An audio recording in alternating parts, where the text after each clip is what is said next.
You walk through the aisles again tonight, past shelves that have never held the shape of your hand before, past products arranged by algorithm rather than by someone who knows what you reach for when no one is watching. The lights are too bright, the kind that make shadows disappear rather than deepen them. Your shoes make no echo worth remembering. The person at the register, young, earbuds in, eyes on a screen, scans your items without once looking at your face. You could leave your wallet behind, and they might not notice you were ever there. You pay. You leave. The automatic door sighs shut behind you, like it's relieved to be rid of you. This is how most nights end now. Not with conversation, not with recognition, with a soft beep and a receipt you'll throw away before you reach the car. You drive home through streets lit by sodium lamps and the glow of other people's screens, past buildings that used to be places and are now containers. You feel the restlessness settle in your chest like damp cold. It isn't dramatic. It isn't loud. It is simply there, a low hum beneath every interaction, reminding you that the world has grown efficient at forgetting. You notice it in small ways that accumulate. The coffee shop where the barista writes your name as Daniel or Emily, or sometimes just a question mark. The gym where the front desk person smiles the same tight smile at everyone, no matter how many months you've shown up. The grocery store where you bag your own items while a recorded voice thanks you for shopping, as if gratitude can be automated. You move through these moments like water through fingers, present, but never held. At dusk, the feeling sharpens. The light turns amber and forgiving, the way it used to when you were younger and the day still had edges. You walk past the empty lot where the hardware store once stood, the one where old Mr. Callahan could tell you the exact length of screw you needed just by hearing you describe the wobble in the cabinet door. Now it's chain link fence and a sign promising luxury condos. You pause. You try to remember the smell of sawdust and metal. You can't quite grasp it. The memory slips like smoke. You keep walking. Past the diner that became a vape shop that became a cell phone place that became nothing. Past the barber shop that's now a nail salon with pulsing pink lights. And past the pharmacy that used to have a soda fountain where you sat on a stool and drank chocolate malt, while the pharmacist mixed prescriptions by hand. Everything replaced. Everything upgraded. Everything made faster, cleaner, less personal.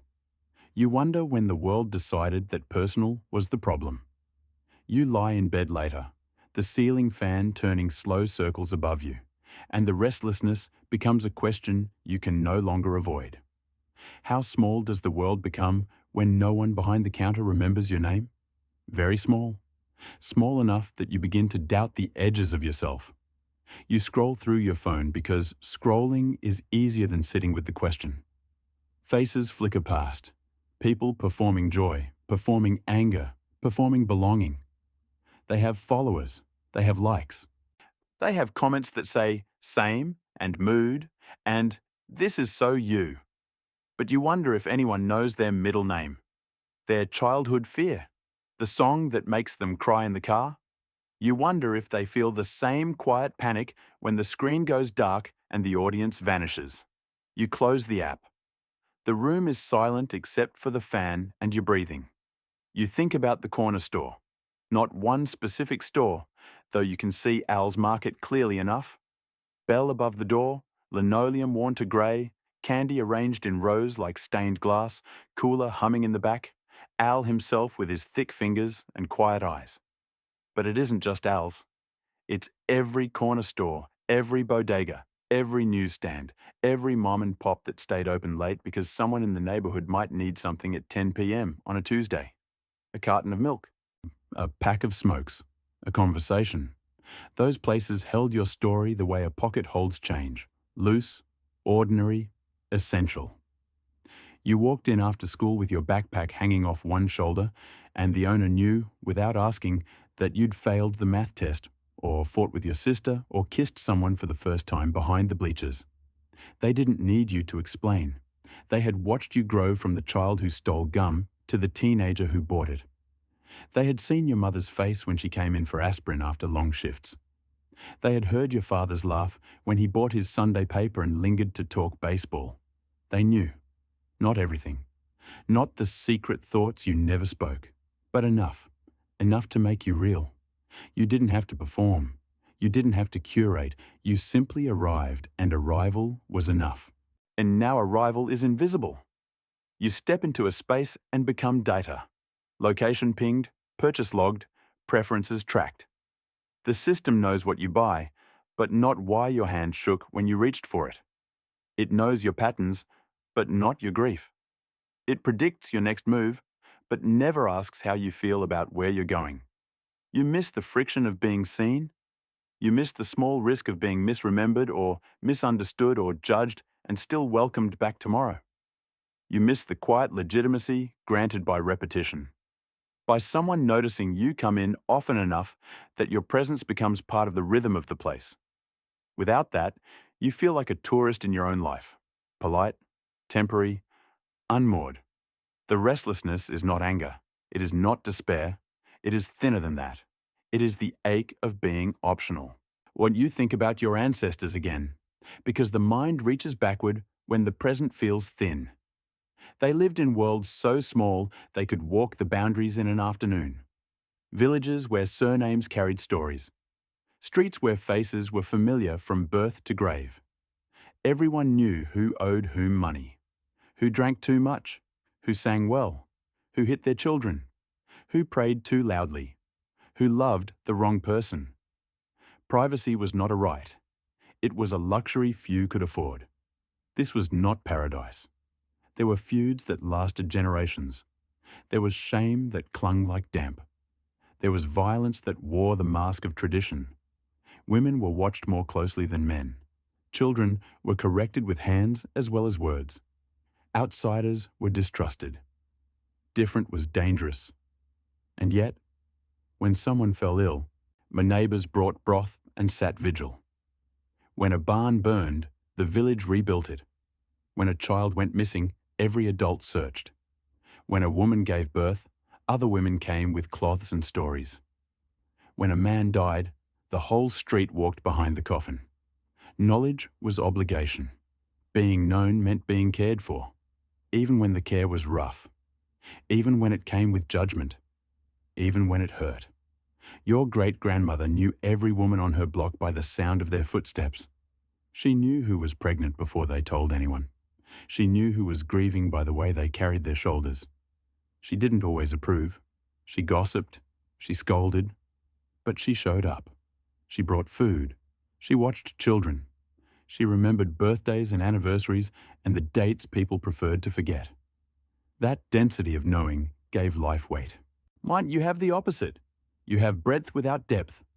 Connections that stretch across oceans but snap if you stop responding for a week. You have freedom to leave, to reinvent, to disappear. No one will stop you. No one will come looking. Freedom is real. So is the vertigo that comes with it.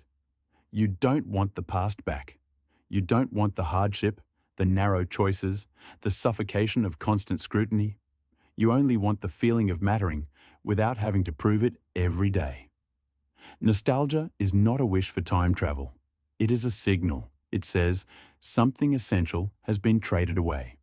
It says, pay attention to the hollow. It says, you are still a creature who needs to be remembered. You lie there in the dark and let the signal move through you. You don't argue with it.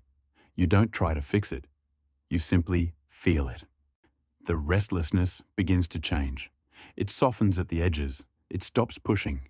It sits. You breathe into the place where the ache lives. Slow breath. In through the nose. Out through the mouth. Again and again. You remember other small recognitions. The librarian who knew which books you'd like next. The bus driver who waited an extra second when he saw you running. The neighbour who waved from the porch every morning. The dog that recognized your car before you turned the corner. All those tiny anchors. Gone now, most of them. But the body remembers. Your muscles remember how it felt to be greeted. Your nervous system remembers the small dopamine of being seen. You let the memory settle like sediment in water. No need to stir it up. No need to make it mean more than it does. You let it be. The world outside keeps moving. Cars passing. Distant music, a siren fading toward the highway. You stay still. You notice your breath again. In, out. The fan turns. The room holds you. No one says your name. And yet, you are here. Your heart beats without permission. Your lungs fill without applause. That is enough for this moment. You let the question return, softer now. How small does the world become? Small, but not empty. You are still inside it, still breathing, still feeling the faint warmth of remembered bells. You don't need to solve the shrinking.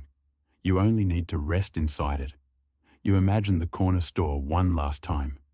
Not to mourn, not to resurrect, just to see it clearly. The bell jingles. The door closes. Al looks up. He doesn't speak. He only nods. The nod says, "You are still here." The nod says, "Rest now." You let the image fade, not gone, just quiet. Like embers under ash. The restlessness has become something else. Not peace exactly, not resolution, just stillness. A place to lie down inside your own skin. You breathe slower, deeper. The fan turns, the night deepens. Somewhere a dog barks once, then silence. You don't fight the silence. You enter it, softly, like stepping into a room you've always known. No one greets you, no one needs to. You are already here. The world is small tonight, but it holds you. Just enough. You let go of the need to be remembered by others. You remember yourself, quietly, without fanfare. Your breath is the only story needed now. In, out. The embers glow faintly, then dim, then only warmth remains. And then, finally, nothing to say, nothing to prove, just this, just you, resting, here, now.